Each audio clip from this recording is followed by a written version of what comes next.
எல்லாருமே வீட்டில் விளக்கேற்றி வழிபாடு செய்வது அப்படிங்கிறது ரொம்ப ரொம்ப சிறப்பான விஷயம். அதிலும் பொதுவாக பார்த்தோன்னா செவ்வாய்க்கிழமை வரக்கூடிய ராகு காலம், அதே போல் வெள்ளிக்கிழமையில் வரக்கூடிய அந்த ராகு கால நேரத்தில் கோவிலுக்கு சென்று எலுமிச்சை பழத்தில் விளக்கு போட்டு துர்க்கை அம்மனை வழிபாடு செய்வது அப்படிங்கிறது வழக்கமான ஒரு விஷயம். அப்படி ராகு காலத்தில் வீட்டில் விளக்கேற்றி வழிபாடு செய்யலாமா அப்படிங்கிற குழப்பம் நிறைய பேருக்கு இருக்குது. அந்த குழப்பத்திற்கான தீர்வு தான் இந்த பதிவு. வணக்கம். நம்ம இறையொளி திருவருள் சார்பாக உங்கள் எல்லாருக்குமே அன்பான வணக்கங்க. நம்ம சேனல் உங்களுக்கு பிடிச்சிருந்ததுன்னா சப்ஸ்கிரைப் பண்ணிக்கோங்க. அப்படியே பக்கத்தில் இருக்க பெல் ஐக்கானையும் கிளிக் பண்ணிக்கோங்க. வாங்க பதிவுக்குள்ளே போயிடலாம். சில பேர் பார்த்தோன்னா நம்ம வீட்டுக்கு பக்கத்தில் இருக்க கோவில்களுக்கு போய் ராகு காலத்தில் விளக்கேற்றி வழிபாடு செய்வதை வழக்கமாகவே வச்சுருப்பாங்க. அப்படி பக்கத்தில் கோவில் இல்லை, போக முடியலை, கோவிலுக்கு சென்று ராகு கால சமயத்தில் விளக்கு ஏற்ற முடியாது அப்படின்னு சூழ்நிலையில் இருப்பவங்க வீட்டில் அந்த பூஜையை செய்யலாமா அப்படின்ற குழப்பமும் கேள்வியும் நிறைய பேருக்கு இருக்குது. கண்டிப்பாக ராகு கால பூஜையை வீட்டில் விளக்கேற்றி வழிபாடு செய்வது தவறான விஷயம். கண்டிப்பாக அதை செய்யவே கூடாது அப்படின்னு தான் சொல்லப்பட்டிருக்கு. காலையோ மாலை நேரத்திலோ விளக்கை ஏற்றோமோ இல்லையோ, ஆனால் வீட்டில் ராகு காலத்தில் கண்டிப்பாக விளக்கு ஏற்றவே கூடாது அப்படின்னு தான் சாஸ்திரத்தில் சொல்லப்பட்டிருக்கு. வெள்ளிக்கிழமையில் நம்ம இறைவனுக்கு விளக்கு ஏற்றி பூஜை செய்வதை வழக்கமாகவே வைத்திருப்போம். வெள்ளிக்கிழமை அன்னைக்கு 10:30 மணியிலிருந்து 12 மணி வரை இருக்கும் அந்த ராகு காலம் அப்படிங்கிறது துர்க்கை அம்மனை வழிபாடு செய்வதற்கு அற்புதமான நேரம். கண்டிப்பாக கோவிலில் இருக்க துர்க்கை அம்மனை கோவிலில் போய் தான் வழிபடணும், அங்கு தான் எலுமிச்சை தீபம் போடணும் அப்படிங்கிறது முக்கியமான ஒரு விஷயம். இந்த ராகு காலம் வருவதற்கு முன்பே நம்ம வெள்ளிக்கிழமை அன்னைக்கு விளக்கினை ஏற்றி பூஜையை முடித்து விட வேண்டும் அப்படின்னு தான் சொல்லப்பட்டிருக்கு. வீட்டில் ராகு காலத்திற்கு முன்பாக நம்ம பூஜையை முடித்து விடுவது தான் ரொம்ப ரொம்ப சிறப்பு.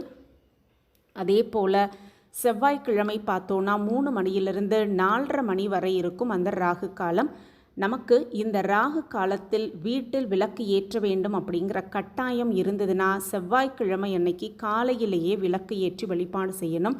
நம்ம ஏற்றிய விளக்கு எண்ணெய் ஊற்றி 3 மணி நேரம், குறைந்தது ஒரு 1.5 மணி நேரமாவது அணையாமல் பார்த்து கொள்ளணும். செவ்வாய்க்கிழமை அன்னைக்கு 3 மணிக்கு வீட்டில் நம்ம விளக்கினை ஏற்றவே கூடாது அப்படின்னும், விளக்கு ஏற்றுவதற்கு பதிலாக ராகு கால சமயத்தில் துர்க்கை அம்மனை போற்றும் பாடல்களை பாடி நம்ம துர்க்கையை வழிபாடு செய்யலாமே தவிர விளக்கு ஏற்றுவதை தவிர்த்து விடுவது ரொம்ப ரொம்ப நல்லது. நம்ம கோவிலுக்கு போய் விளக்கு ஏற்றணும்னா தாராளமாக எலுமிச்சை பழத்தை கூட ராகு கால சமயத்திற்கு முன்பாக வீட்டிலிருந்து எடுத்துக்கிட்டு போய் ராகு கால நேரத்தில் கோவிலில் அந்த விளக்கு ஏற்றுவது மிக மிக சிறப்பு. விளக்கு ஏற்றி முடித்ததும் அந்த எலுமிச்சை பழத்தினை மீண்டும் வீட்டுக்கு எடுத்துகிட்டு வரக்கூடாது அப்படின்னும், அந்த எலுமிச்சை பழ சாறினை நம்ம வீணாக்காமல் சமையலுக்கு உபயோகம் செய்யலாம் அப்படின்னும் சொல்லப்பட்டிருக்கு. துர்க்கைக்கு ஏற்றும் ராகு கால விளக்கினை ஆண்களும் ஏற்றலாம், பெண்களும் ஏற்றலாம்.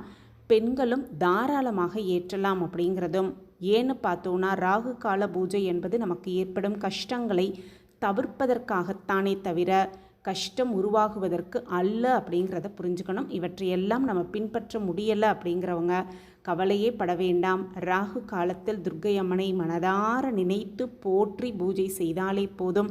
அதற்கான பலன் நிச்சயமாக நமக்கு கிடைக்கும் அப்படிங்கிறதான் உண்மை. கோவிலுக்கு போகிறதுக்கான வாய்ப்பு இருக்கிறவங்க தாராளமாக போகலாம். வாய்ப்பு இல்லாதவங்க வீட்டிலேயே மனதார அம்பாளை நினைத்து அம்பாளுக்குரிய போற்றிகளை பாடி சகல சௌபாக்கியத்தோடு அம்பாளின் ஆசிர்வாதத்தோடு வளமாகவும் நலமாகவும் வாழலாம். இந்த பதிவு உங்களுக்கு பயனுள்ள பதிவாக இருக்கும் அப்படின்னு நான் நம்புகிறேன். நம்ம சேனலில் நீங்கள் ரொம்ப ரொம்ப ஆதரவு கொடுத்துக்கிட்டு வரீங்க. எனக்கு ரொம்ப ரொம்ப சந்தோஷம். உங்கள் ஆதரவு மென்மேலும் கிடச்சிக்கிட்டே இருக்கும் அப்படிங்கிற நம்பிக்கையோடு மீண்டும் ஒரு புதிய பதிவில் பார்க்கலாம். இந்த பதிவு உங்களுக்கு பிடிச்சிருந்ததுன்னா லைக் பண்ணுங்கள், ஷேர் பண்ணுங்கள், அப்படியே ஒரு கமெண்ட்டையும் போட்டுருங்க. உங்கள் கமெண்ட் தான் எங்களுக்கு மிகப்பெரிய ஒரு ஊக்கமாகவே இருக்கும். மீண்டும் ஒரு புதிய பதிவில் பார்க்கலாம். நன்றி, வணக்கம்.